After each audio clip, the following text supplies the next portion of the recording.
Au sommaire de ce grand journal, le projet de loi d'amnistie, les faits concernés connus, un coup d'œil dans l'exposé des motifs, on en sait davantage.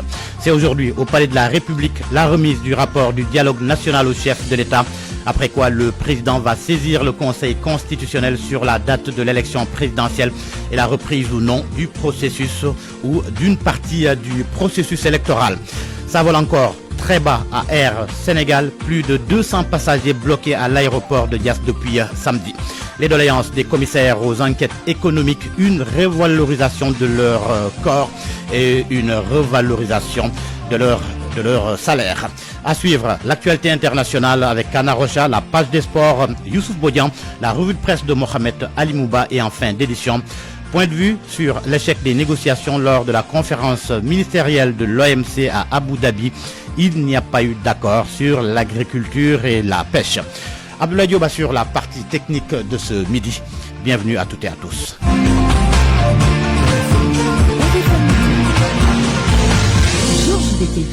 La loi d'amnistie des faits se rapportant aux manifestations publiques entre 2021 et 2024 se précise et on en sait un peu plus sur l'exposé des motifs. Une grosse information, le rétablissement des amnistiés dans leurs droits civiques et politiques.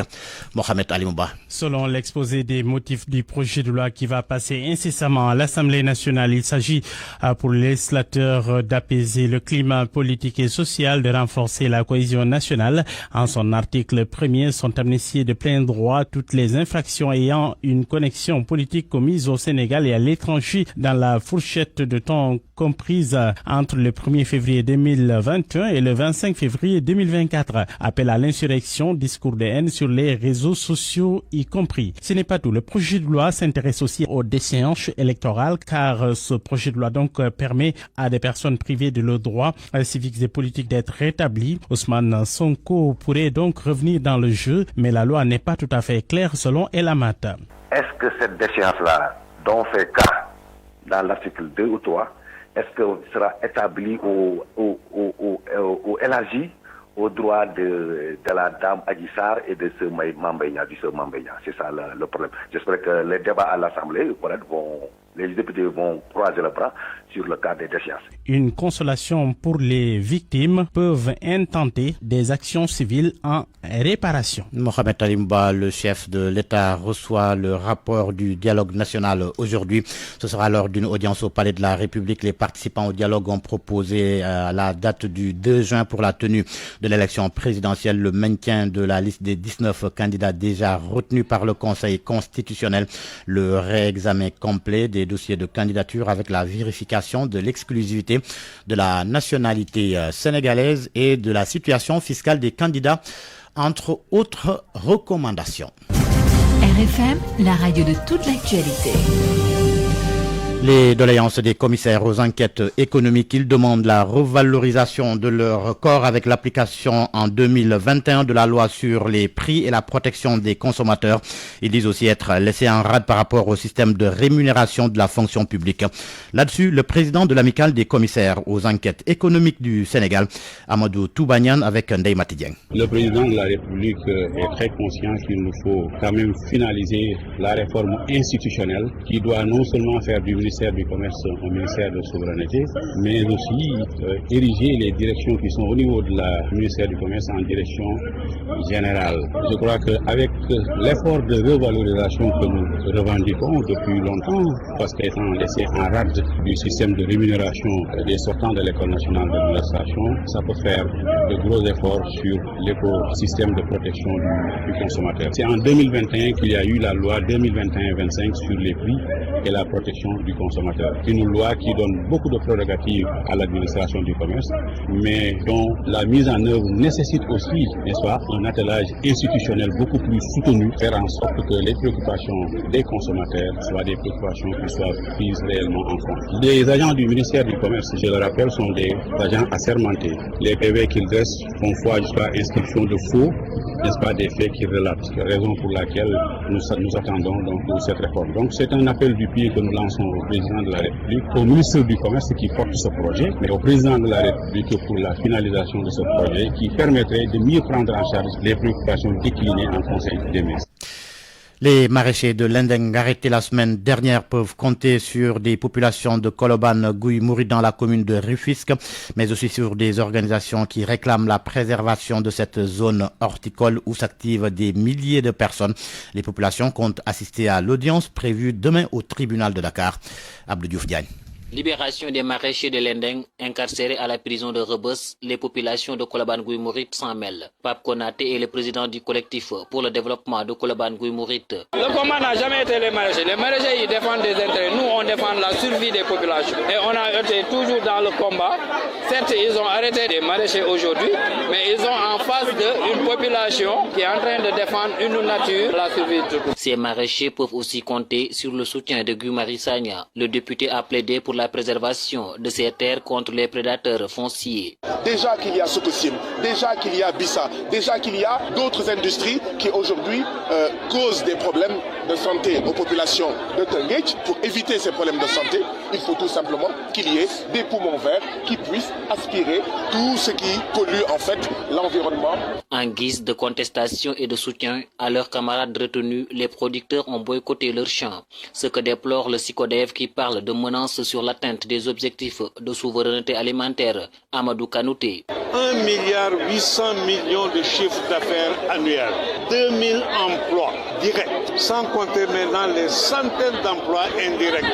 Des femmes qui viennent de toutes les régions du Sénégal pour faire la campagne maraîchère. Vous comprenez donc qu'il puisse y avoir une pénurie. Notre souveraineté alimentaire est menacée. Les populations de Koloban Gouy Mouride comptent se rendre à l'audience de ce mardi pour apporter assistance aux 9 maraîchers retenus. RFM Rufisque, Abdou Diouf Diagne. Grogne des femmes qui s'activent dans les secteurs de l'agriculture et de la pêche dans la région de Thiès. Elles dénoncent un manque d'infrastructures, pas de magasins de stockage, encore moins de chambres froides pour la conservation de leurs produits. Elles étaient en assemblée générale à Mekhe. Ils sont marailleurs, vendeuses de poissons, d'autres s'activent dans la transformation des produits halieutiques et agricoles. Ces hommes et femmes venus des 12 communes du Cayor se sont retrouvés à Ngaïmekhe pour exprimer leur doléance. Leur travail est impacté par le manque de moyens logistiques et financiers. Cheikh Wad, le président de la fédération Cayor Andligay. En cette période où il y a beaucoup de légumes et de poissons, nous sommes extrêmement fatigués car la zone ne dispose toujours pas de magasins de stockage ou de chambres froides pour conserver nos produits.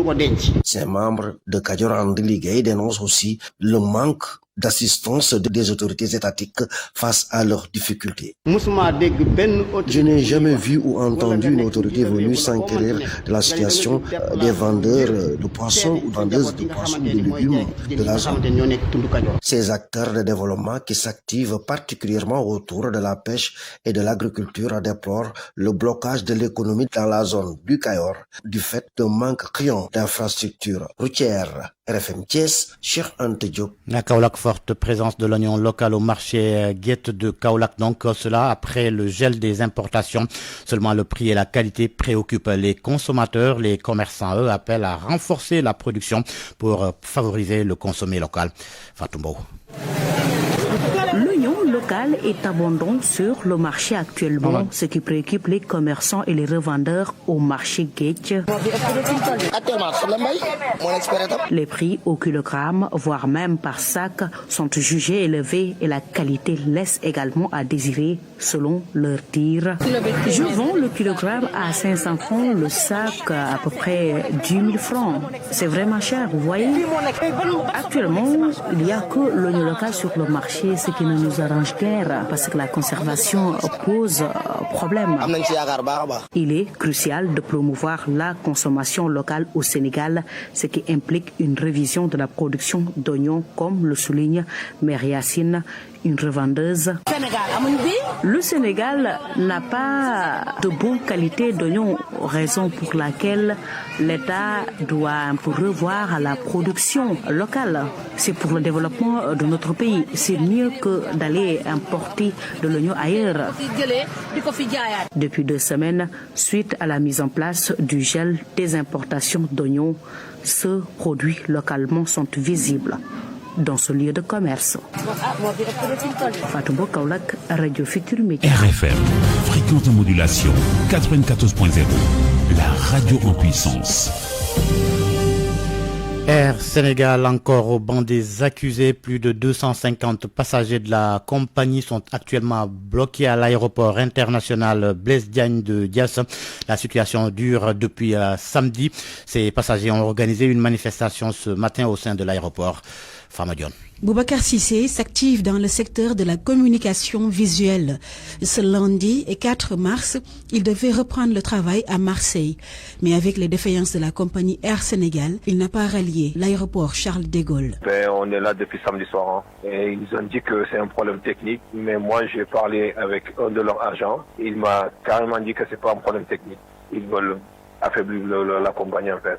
Et depuis en fait, il y a ce qui est agaçant, c'est il y a un manque d'informations. Les clients, ils sont livrés à eux-mêmes. Et parmi les près de 250 passagers, des enfants, femmes enceintes ou encore personnes âgées. Depuis samedi, ils ne savent pas à quel sein se vouer. Samedi soir, en fait, ils nous ont pris en charge, honnêtement, que ceux qui veulent partir à l'hôtel, ils sont partis à l'hôtel. Ceux qui veulent rentrer chez eux, ils l'ont donné en 40 000 pour faire l'aller-retour. Et hier, dans la journée, ils ont appelé comme quoi on doit partir à minuit 45. Il faut être à l'aéroport à 22h. Il y en a qui étaient là à 19h. Il n'y a pas d'information et fallait faire une manifestation pour réagir un peu. Jean-Michel Ferron habite à Fimela, dans la région de Fatick. Il a un groupe de 90 femmes parmi les passagers bloqués à Diass. J'attends de la compagnie une solution immédiate de repatriement à Paris par un vol direct, comme prévu depuis samedi soir, afin de cesser cette situation qui devient dangereuse, mais en tout cas très délicate. Et puis c'est de la mauvaise publicité, hélas, pour le Sénégal, donc c'est un peu triste. Encore un retard de la part de la compagnie aérienne Air Sénégal. Aux dernières nouvelles, le vol prévu samedi dernier va quitter Dakar cet après-midi à 16h. Pendant ce temps, le tourisme est dans la tourmente dans l'arrondissement de Fimela du fait d'un manque d'eau qui dure depuis 8 ans. La situation s'est empirée ces derniers jours dans le village touristique de Ndangan. Selon les habitants qui ont participé à une conférence de presse du collectif pour la défense des intérêts des communes de Fimela, Palmarin et Diofior, aucune goutte d'eau ne coule des robinets. Aminata Goudiaby. Les robinets sont à sec dans les ménages à Fimela, Palmarin et Diofior. La pénurie d'eau est devenue insoutenable pour les habitants de ces 3 communes de l'arrondissement de Fimela. Ousseynou Mané et Pape Mamadou Ndong sont membres du collectif pour la défense des intérêts de l'arrondissement de Fimela. Complètement desservi. Il n'y a pas d'eau dans ces localités. Juste à cause de branchements inadéquats, ces localités n'ont plus d'eau. Dans les zones où on parle d'eau, la pression est extrêmement faible et on ne le reçoit qu'uniquement la nuit, à partir de 22h jusqu'à 4h du matin. Pour crier leur détresse, les populations impactées par ce manque d'eau ont initié une conférence de presse pour alerter. À Ndangan Sambou, où ce face-à-face avec les journalistes a eu lieu, les hôteliers sont à bout de nerfs. Jusqu'à présent, on avait au restaurant une petite goutte d'eau qui coulait pendant 1 heure par jour. Ça fait 8 jours qu'il n'y a plus une seule goutte d'eau qui coule. Plus rien. On est obligé de faire venir des charrettes pour avoir de l'eau pour pouvoir travailler. Les restaurants, les hôtels, ils ont rien, ils peuvent plus ouvrir, les clients ne peuvent pas se laver. C'est devenu insupportable. Ce week-end, une réunion d'urgence s'est tenue à Fimela en présence du directeur général de l'Office des forages ruraux. Des solutions provisoires sont annoncées. Karim Sen est le maire de la commune de Fimela. Parce que le DG de l'OFOR l'a bien expliqué. Et pour l'instant, ils vont même renforcer les camions. On était à 3, ils seront à plus de 15 camions qui seront ici dans l'arrondissement. Il y a le DG de l'effort avec toute son équipe. Il y a également aussi le DG de SEO. Une visite technique est également prévue en début de semaine pour trouver des solutions pérennes à ce manque d'eau qui secoue les communes de Fimela, Diofior et Palmarin. Le problème dure en réalité depuis 8 ans. Aminatou Goudiaby, Fatick RFM. À 12h14, le Sénégal qui intègre le Forum des pays exportateurs de gaz en tant qu'observateur. Une excellente chose selon Biram Diouf, ancien directeur des opérations et de la négociation à Petrosen. À son avis, cela peut permettre aussi de négocier les contrats déjà signés et qui sont très défavorables. L'objectif de cette organisation, c'est d'assurer la souveraineté de ses membres sur les ressources naturelles en gaz, d'avoir les capacités techniques et autres là, pouvoir exploiter dans les meilleures conditions de réserve en gaz. Donc nous pouvons apprendre de l'expérience de ces pays. Une fois que cela fait, pouvons aborder des négociations avec nos futurs exploitants pour assurer en tout cas une meilleure participation dans le partage des revenus pétroliers, le partage des revenus gaziers. Tous les contrats de gaz. Le gaz, c'est les ressources qu'on a vraiment, on a été complètement grugés. En ce sens que du côté du pétrole, au moins, on commence avec 10%. Si vous prenez Sangomar. Mais aujourd'hui, pour GTA, l'exploitation de ce énorme gisement de gaz, nous avons débuté avec une participation de 5%. Midi, 16 minutes, dans un court instant, l'actualité internationale. RFM. L'actualité internationale.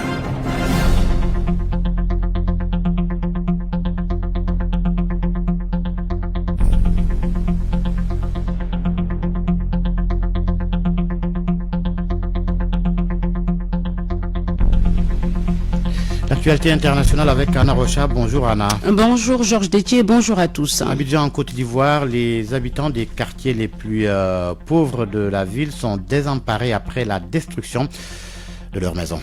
L'opération de déguerpissement et de démolition continue de faire parler d'elle en Côte d'Ivoire. Malgré les discussions en cours et les mesures prises en Conseil des ministres, les populations ne décolèrent pas. C'est toujours le choc dans la capitale.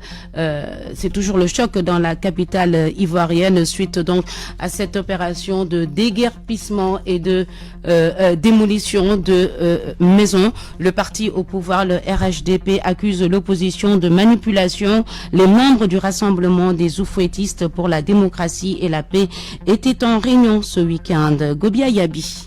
Les membres du secrétariat exécutif du RHDP, le parti au pouvoir, ont dans un communiqué accusé l'opposition de manipulation dans l'opération de déguerpissement et de démolition des quartiers dits précaires du district d'Abidjan. Touré Mamadou, ministre de la Jeunesse et porte-parole du parti, a déclaré: la tentative honteuse d'exploitation de la part de dirigeants de partis qui s'emploient à récupérer politiquement la détresse de nos concitoyens impactés par cette opération. Le RHDP note avec un certain étonnement que ces responsables de partis, aujourd'hui dans l'opposition, oublient qu'ils ont tous gouverné, souvent au niveau le plus élevé dans notre pays. Le RHDP rappelle en conséquence à l'opinion nationale que les occupations anarchiques du domaine public urbain, ainsi que la colonisation des zones à risque, que les désordres qui en ont résulté sont les conséquences de politiques laxistes d'aménagement du territoire conduites par certains gouvernements qui nous ont précédés au pouvoir.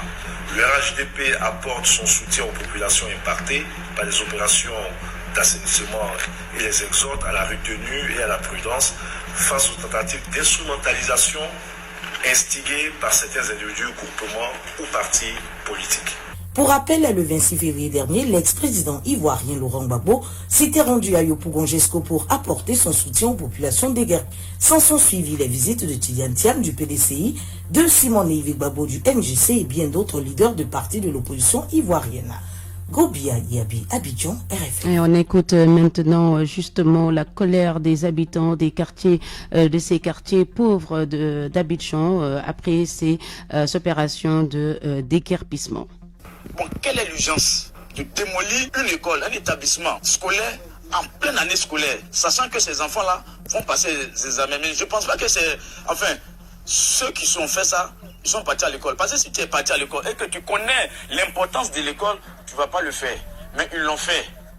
Les dossiers des enfants étaient en vol, en survol. Bon, à quel moment on peut rattraper l'extrait, le dossier scolaire d'un élève, pour pouvoir accompagner l'élève à son examen? Mais vous voyez qu'il n'y a pas d'examen. La venue de ces enfants a été boycottée. Donc ça veut dire que cette année, tout ce que les parents ont dépensé à ce qui... Bon, je vais parler de scolarité, droit d'examen, les frais de collage, tout ça là c'est zéro. Moi-même je suis étonné parce que quand on parle de l'école, c'est une grande institution érigée par UNESCO. Et puis on détruit. Ce que nous savons de UNESCO, c'est une institution internationale qui érige les programmes. Ça veut dire que tout enfant scolarisé est connu par UNESCO. Il doit commencer de X et termine à Z. Et aujourd'hui, ce n'est plus ça. On ampute. On ne doit parce qu'on a trop de problèmes. On ne sait même pas comment réfléchir. Regarde ce qu'ils sont en train de faire. on est en train de casser. C'est-à-dire on nous précipite à la mort. En Centrafrique, Anna, un leader de l'opposition mis aux arrêts à l'aéroport de Bangui, la capitale. Maître Crépin Boli Goumba a été arrêté hier dimanche alors qu'il s'apprêtait à quitter le pays en direction du Cameroun. Le président du parti politique Patrie est détenu dans les locaux de l'Office centrafricain de répression du banditisme. Sa femme a été relâchée. Les motifs de cette arrestation sont toujours inconnus, mais selon RFI, il y a 10 jours environ, l'avocat s'en était pris à la justice centrafricaine affirmant qu'elle était corrompue. La France qui s'apprête à inscrire est définitivement le droit à l'avortement dans sa constitution. C'est une première dans le monde. La France sera le premier pays à faire de l'interruption volontaire de grossesse un droit constitutionnel. Le Sénat et l'Assemblée nationale se réunissent cet après-midi en congrès. Plus de détails avec Tom Choran. Cette modification de la Constitution, qui vise à inscrire le droit à l'avortement dans la loi fondamentale, entre dans sa dernière étape. Le Parlement, composé de l'Assemblée et du Sénat, se réunira en congrès cet après-midi pour mettre fin au processus parlementaire. Le congrès, un événement rare en France, se déroulera dans une salle imposante du château de Versailles, construite exprès pour ces occasions en 1875. Les députés et les sénateurs vont s'y réunir à partir de 14h et le président de la République n'aura pas le droit d'entrer pour que la séparation des pouvoirs soit respectée. La séance commencera à 15h30 avec un discours du Premier ministre, suivi des interventions de députés et de sénateurs. Le vote, prévu à 17h30, se déroulera de manière électronique. Pour être entérinée, la modification de la Constitution doit être adoptée par une majorité de 3/5 des voix. L'issue favorable du vote est prévisible, étant donné le soutien déjà obtenu à l'Assemblée nationale et au Sénat. Pour rappel, cette mesure est une volonté des partis de gauche depuis plus de 10 ans et on doit sa concrétisation aujourd'hui à un projet de loi déposé à l'Assemblée par le groupe France Insoumise. En France, la dernière modification de la Constitution date de 2008 et elle visait à moderniser les institutions. Cette nouvelle révision, introduisant le droit à l'avortement, est davantage axée sur les droits individuels et sociaux. Après l'approbation du Congrès, la loi constitutionnelle sera donc promulguée. Une cérémonie de scellement se déroulera ensuite le 8 mars à la Chancellerie de France, en présence du président de la République et du ministre de la Justice. Ce dernier apposera le sceau officiel républicain sur le texte, ce qui authentifiera ainsi la modification de la Constitution. Voilà, Georges, c'est tout pour ce tour d'horizon de l'actualité internationale. Merci Anna Rocha, c'était l'Actu Inter. Parole aux auditeurs. L'actualité, qu'en pensez-vous? Moi, je pense que vous devez. Réagissez dans nos éditions d'information sur l'actualité. Bonjour. Du lundi au vendredi, vous avez la parole sur RFM. Avec nos deux intervenants, Ali Ouba, responsable de la campagne Océan de Greenpeace Afrique, et Mounir Ouniaï, économiste, nous allons parler de l'échec des négociations lors de la conférence interministérielle de l'OMC à Abu Dhabi. Aux Émirats Arabes Unis, il n'y a pas eu d'accord sur l'agriculture et la pêche lors de cette conférence ministérielle.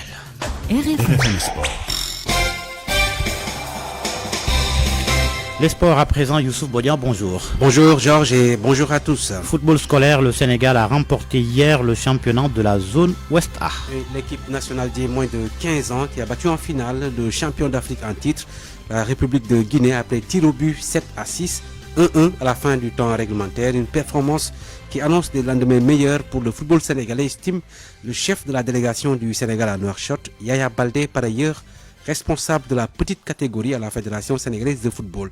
Il est au micro d'Abba Djedjou. Nous avons croisé le tenant du titre, ils sont tenants du titre aussi sur le plan africain, et nous avons tous suivi que l'équipe ghanéenne, vraiment, c'était une équipe très difficile à gagner. Ne serait-ce qu'un match de poule, ils ont gagné le Sénégal par le score d'1-0.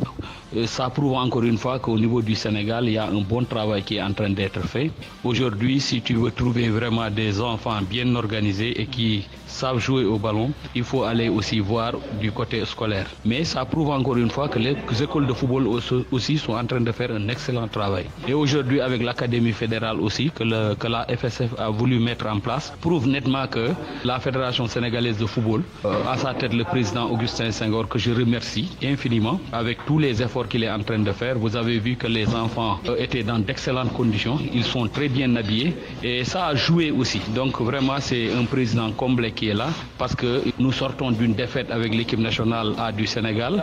Mais si nous commençons avec les scolaires faire gagner et je sais que les autres vont suivre parce que bientôt aussi les rendez-vous avec les tournois IFOA qualificatifs pour les différentes CAN et je pense que le Sénégal est sur la bonne voie. Le Sénégal donc et la République de Guinée qui détient le trophée scolaire continental vont représenter la zone Ouest A au championnat d'Afrique en avril prochain, sera Durban en Afrique du Sud. Chez les filles, c'est la Gambie qui s'est qualifiée après sa victoire en finale hier. La Gambie qui a battu donc le Sénégal par 1-0. Ligue 1 sénégalaise, le Diaraf a du mal à gagner à domicile. Le club de la Médina a concédé 6 matchs nuls pour 2 victoires au stade Iba Mar Diop. L'état de la pelouse est indexé par le staff technique, mais certains supporters estiment que le problème est plus profond. Reportage de Solatiam. Encore un match nul pour le Giraffe de Dakar à l'occasion de la 15e journée de la Ligue 1. La dernière victoire à domicile du club de la Médina remonte à la 6e journée. Alors, une question se pose. Pourquoi le Giraffe de Dakar ne gagne plus à Iba Mar Diop? Tentative de réponse avec l'entraîneur Malik Daf. Vous avez vu vous-même les matchs qu'on a joués à l'extérieur. Vous avez vu le match passé dans un bon terrain. Je pense que ça a séduit tout le monde. Parce que le jeu a été alléchant, le jeu a été vraiment plaisant. Mais vous avez vu, c'est difficile aussi de jouer parce que aussi c'est mieux de défendre dans un terrain comme ça que d'attaquer. Parce que parfois, si tu attaques, par moments tu risques. Mais c'est ça le football, il faut rester serein, il faut rester calme. Je pense que nous jouons en championnat, les points sont importants. Il ne faut pas cracher sur le point, il faut essayer de préparer la prochaine sortie. Et pourtant, le club de la Médina voyage bien. Autrement dit, sur ses 5 victoires, les 3 sont à l'extérieur et une face à Gorée, à Iba Mar Diop. Ce supporter rencontré partage l'avis de l'entraîneur et parle aussi de pression.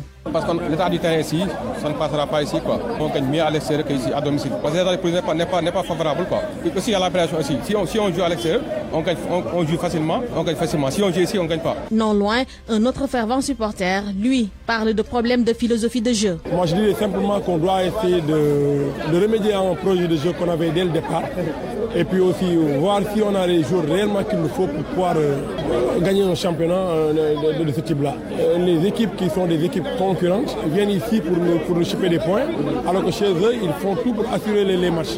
Donc bon, partout dans le monde, comme on dit, les équipes qui prennent le championnat assurent les matchs à domicile. Mais nous, si on a des problèmes pour assurer les matchs ici, bon, je pense que c'est un peu difficile pour assurer ce projet. Avec ces 10 matchs nuls, le Giraffe de Dakar est classé 2e à 3 points du leader Teungueth Football Club et reste la seule équipe jusqu'ici invaincue. Solatiam, le stade Iba Mar Diop qui devrait être fermé ce mois de mars pour les besoins des travaux de réfection en vue des Jeux Olympiques de la jeunesse Dakar 2026. En Europe, suite de la 27e journée de la Première Ligue anglaise, Arsenal 3e se déplace chez le dernier Sheffield United. Match prévu à 20h. Et puis en Italie, 27e journée de la Serie A, le leader, l'Inter Milan, qui reçoit Genoa. Match prévu à 19h45. Basketball Youssouf basketball masculin. On connaît les affiches des demi-finales de la Coupe Saint-Michel et de la Coupe de la Ligue. Pour la Coupe de la Ligue de Dakar, le tirage au sort a été donc effectué hier au stadium Marius Ndiaye. AS Ville de Dakar va affronter le Dakar University Club. On aura Guédiawaye Basket Academy, Jeanne d'Arc de Dakar. Et pour les demi-finales de la Coupe Saint-Michel, on aura AS Douane, AS Ville de Dakar et puis US Ouakam, Guédiawaye Basket Academy Georges. Merci Youssouf Bodian pour la page des sports. RFM, reportage. À une semaine du début du mois de Ramadan, beaucoup de familles n'ont pas encore commencé les achats à cause du coût élevé des denrées de première nécessité, notamment le riz, le sucre, l'huile, mais il y a certaines familles qui sont dans les préparatifs malgré ce contexte. Aminata Bah. Cette vendeuse de petit déjeuner devant sa table, garnie de plusieurs plats. Adja a déjà fait certaines courses pour les besoins du Ramadan, mais elle se désole de la cherté de certaines denrées alimentaires. Le Ramadan est presque arrivé. Nous sommes en train de faire nos achats, mais je vois que le sucre est introuvable dans plusieurs boutiques. Ça fait vraiment de la peine. Les familles sont fatiguées, le sac de riz coûte 20 000 francs et la bouteille d'huile à 20 000 francs également. À une semaine du mois de Ramadan, c'est l'inquiétude qui anime ce père de famille. Mamadou Badji estime que ses dépenses vont doubler. Je prépare le Ramadan selon mes moyens, mais pour vous dire la vérité, nous avons des craintes. Les prix des denrées qui ont pris l'ascenseur. Et durant le ramadan, la dépense quotidienne double. Ndeye Fatou, désespérée par la situation économique du pays, elle n'a jusque-là pris aucune initiative pour ses besoins durant le ramadan. Nous préparons difficilement ce mois. La vie est actuellement dure. Nous n'arrivons même plus à subvenir à nos besoins. Je vais essayer de nourrir mes enfants au jour le jour. Le coût élevé des denrées de grande consommation préoccupe beaucoup nos interlocuteurs. Ils déplorent cette situation et demandent aux autorités en charge du commerce de revoir les prix pour soulager les familles durant le mois de Ramadan. Aminata Ba, Keur Massar, Radio Futurs Médias. Rapido et son sticker rechargeable et la direction de la santé mère-enfant vous offrent votre revue de presse. Lecture et commentaires, Mohamed Ali Mouba.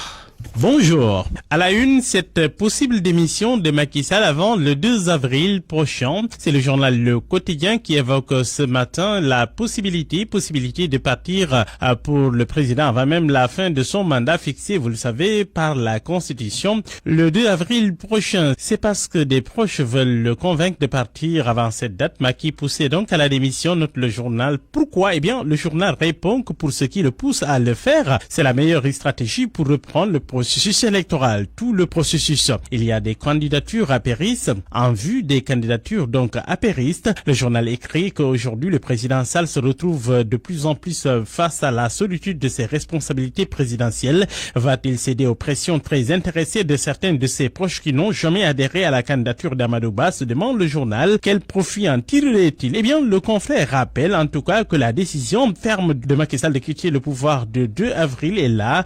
Toute autre décision risquerait d'être perçu comme un abandon par le président et il sortirait définitivement par une issue dérobée et anéantirait ses 12 ans passés à la tête du Sénégal. En tout cas, cette semaine, elle est décisive selon enquête. Vacances du pouvoir, saisine du Conseil constitutionnel, on en saura davantage. Le journal rappelle que ce lundi, le chef de l'État va recevoir les conclusions du dialogue national. Dans la foulée, il va saisir le Conseil pour trancher les propositions. Pendant ce temps, le débat sur la vacance du pouvoir fait rage au sein de l'espace public. L'Union européenne, elle surveille de près la situation. Vox Populi informe qu'elle revient à la charge pour que l'élection se tienne dans les meilleurs délais et salue par ailleurs la confirmation par le président de la République de quitter donc ses fonctions au terme de son mandat. Mimi Touré continue d'enrager contre le président Sall qui l'accuse de faire du dilatoire. Dans Sud Quotidien, l'ancien premier ministre lève un coin du voile aussi sur la loi d'amnistie. Rewmi Quotidien lui a donné la parole au constitutionnaliste Pape Demba Sy, homme politique par ailleurs. Selon lui, le Conseil a pris des décisions sévères. Le juge aurait pu avoir des discussions, mais il a été strict, ferme dans le cadre du contrôle des parrainages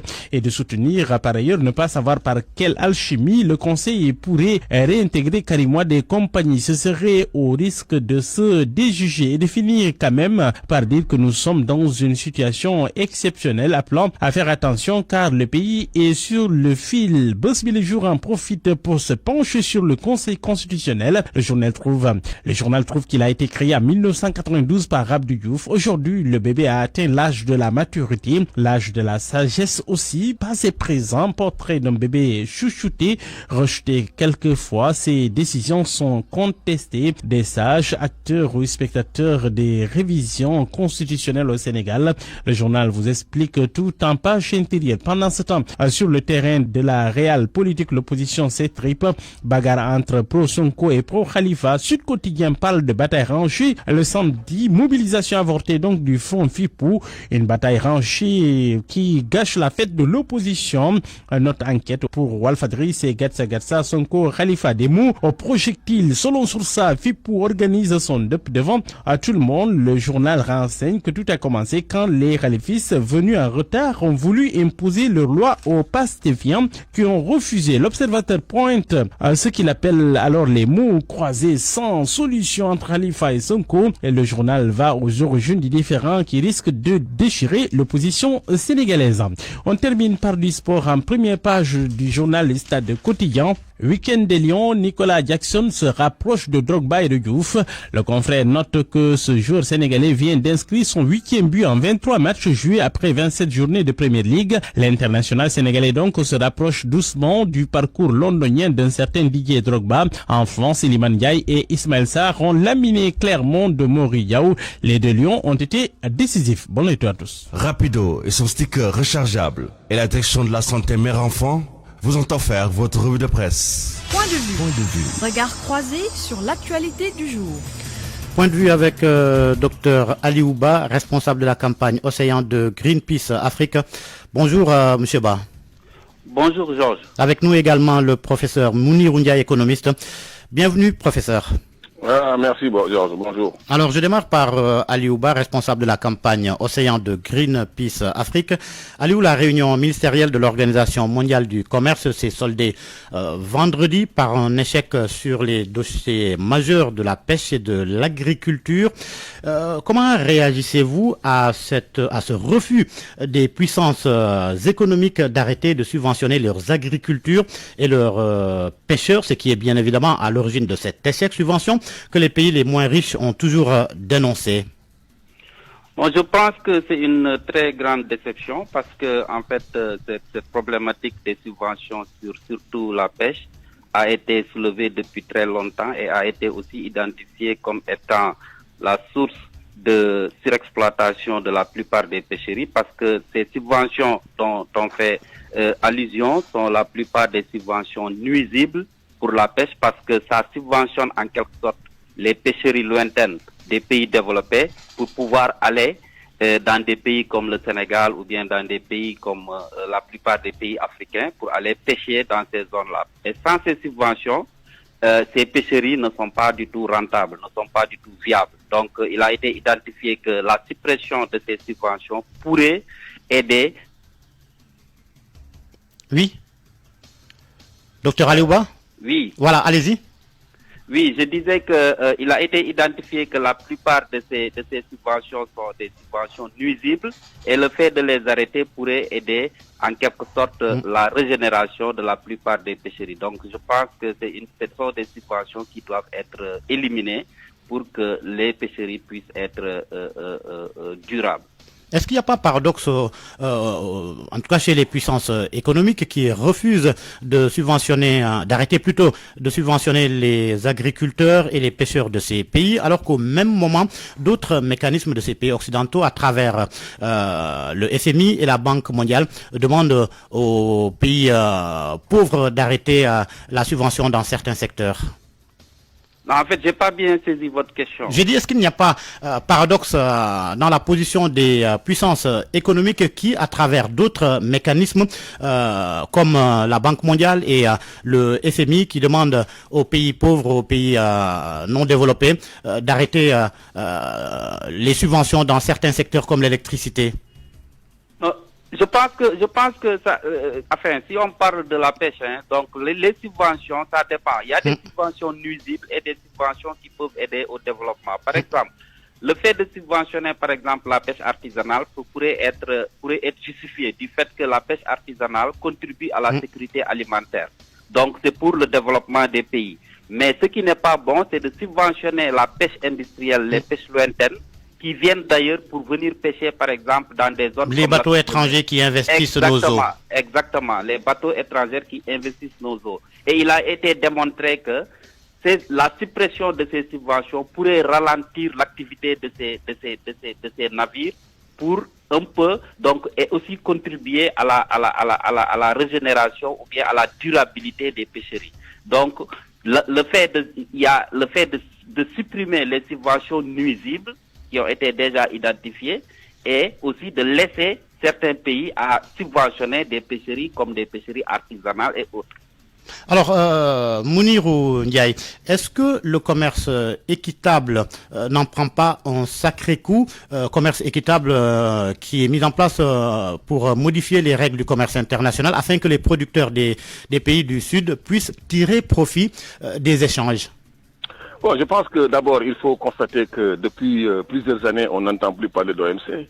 L'OMC a été elle-même affaiblie par ses comportements des puissances étrangères consistant à tout simplement ne pas respecter les règles et les normes qui sont édictées. Regardez bien, il y a 2 normes importantes qui sont donc au cœur du dispositif de fonctionnement de l'OMC. C'est la clause de la nation la plus favorisée, mais aussi la clause du consensus.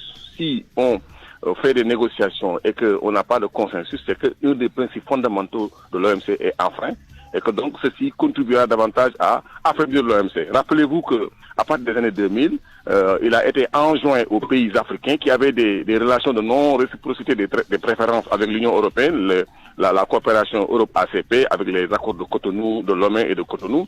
Il y avait des plaintes qui ont été donc déposées par les pays latino-américains qui ont donc demander à ce que les préférences ou bien le fait que les pays européens avaient réservé leur importation de bananes, par exemple, des pays auprès des pays africains soient arrêtés. Il fallait que donc ces non-réciprocités de préférences soient arrêtées. C'est ce qui a donné la conclusion des APE, les accords de partenariat économique, qui peinent à être appliqués jusqu'à présent parce qu'effectivement les Africains ne sont pas prêts non seulement d'enlever ces non-réciprocités de préférences, mais également de continuer à subir les effets des subventions des pays européens. Donc, vous voyez que l'OMC elle-même est aujourd'hui affaiblie et il faut lui donner redorer son blason. C'est de ça qu'il est question. Aujourd'hui, l'échec de ces négociations aussi, il faut savoir aussi que ces subventions qui sont accordées à l'agriculture, rappelez-vous que depuis les années 2005, au sommet de Cancun, je sais pas, au Mexique, ces subventions-là avaient été décriées et ces subventions ont continué, malgré que les pays africains ont voulu respecter ce qui a été édicté en allant vers les APE, les Occidentaux, les puissances occidentales ont refusé catégoriquement de se soumettre donc aux injonctions. Vous voyez donc qu'il y a un problème sérieux. Et ceci est dû au fait que tout à l'heure, M. Ba disait cela. C'est-à-dire qu'aujourd'hui, il y a une course à la sécurité, à la souveraineté alimentaire qui dicte à ces États-là, avec l'augmentation des besoins des populations, d'avoir des politiques sur lesquelles ces puissances-là ne transigeront jamais. Maintenant, c'est à nous maintenant. J'ai vu ça même dans le PAP 2 du Sénégal, qui a été donc ficelé à partir des années 2021-2022. J'ai vu dans le PAP 2 que le Sénégal était aujourd'hui ferme sur ses objectifs de sécurité et de souveraineté alimentaire, quels qu'en soient les prix. Il faudrait donc aujourd'hui de manière réciproque et de manière tout simplement une réaction réciproque et d'égalité, c'est-à-dire qu'au niveau des pays africains, que l'on puisse être prêt à appliquer des politiques qui puissent nous permettre de sauvegarder nos intérêts sur le plan de la sécurité et de la souveraineté alimentaire. Tout à l'heure, M. Ba a parlé du fait que si elles étaient sérieuses, ces puissances-là, si on était sérieux sur l'échiquier économique international, on aurait dû préférer la subvention de la pêche artisanale. Aujourd'hui, on sait que même l'immigration clandestine, qui est en train de battre son plein, il y a une recrudescence de cette immigration clandestine-là, et vu au fait que beaucoup de pêcheurs maintenant s'impliquent dans cette immigration clandestine. S'il y a beaucoup de réussites de bateaux qui arrivent dans les côtes européennes, c'est parce que les pêcheurs eux-mêmes et les mareyeurs sont impliqués, parce que eux, ils ont les compétences pour conduire un bateau et l'amener à bon port. Vous voyez donc, c'est un problème sérieux qui aujourd'hui doit être reposé, mais que les Africains eux-mêmes prennent conscience du fait que depuis 60 ans, 50 ans, on est en train de négocier avec des puissances qui, pour leurs intérêts, ne vont jamais se plier. Justement, on en viendra à ça. Voulez-vous dire, comme le ministre du Commerce, Abdou Karim Fofana, qui dirigeait la délégation sénégalaise à cette réunion, qu'il faut une réforme de l'OMC? Il faut une réforme de l'OMC. Déstabilisé depuis 2019 par le mécanisme, par la paralysie du mécanisme qui permettait de régler les différends entre ses membres. Donc voilà, c'est ça la question. Aujourd'hui, la question fondamentale, c'est au lieu d'aller faire des subventions, il faut faire des assises même de l'OMC. Il faut que les États se rencontrent pour redéfinir les règles du jeu. Parce que même les règles du jeu qui étaient là n'ont pas été respectées. Il faudrait faire ce diagnostic-là. Il faudrait faire une évaluation, un suivi de tout cela et voir les manquements, tout ce qui n'a pas été fait. D'abord, ajuster sur les normes, les standards, les règles qui déterminent le fonctionnement de l'OMC. Je pense que les sommets qui arrivent doivent être consacrés à cela.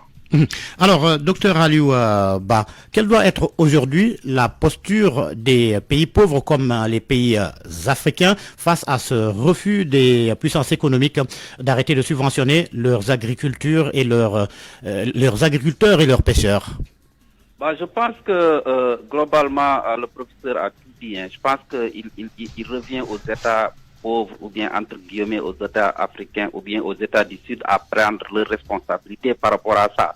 Parce que s'ils arrêtent de subventionner par exemple des secteurs qui ont un objectif de sécurité alimentaire ou bien de souveraineté alimentaire, les conséquences seront rudes. Je pense qu'il appartient aux États qui subventionnent pour un peu détériorer la concurrence entre les différents pays. Ce sont ces types de concurrence qui doivent être arrêtés, les types de subventions qui doivent être arrêtés. Si l'on prend l'exemple de la pêche, le professeur vient tout juste de le dire, donc ce sont les conséquences en quelque sorte des politiques, que ce soit les politiques du Sud ou bien les politiques des pays riches, qui sont aujourd'hui visibles comme l'immigration clandestine et autres, parce qu'ils ont envoyé des navires, ils ont subventionné à plein ces navires qui sont venus surexploiter toutes les pêcheries de l'Afrique de l'Ouest. Aujourd'hui, la conséquence, c'est que les jeunes prennent ces mêmes navires pour partir en Europe. Donc, ces conséquences, ils subissent ces conséquences. En réponse, est-ce que les pays africains, par exemple, comme le Sénégal, doivent revoir l'octroi de licences de pêche aux bateaux étrangers?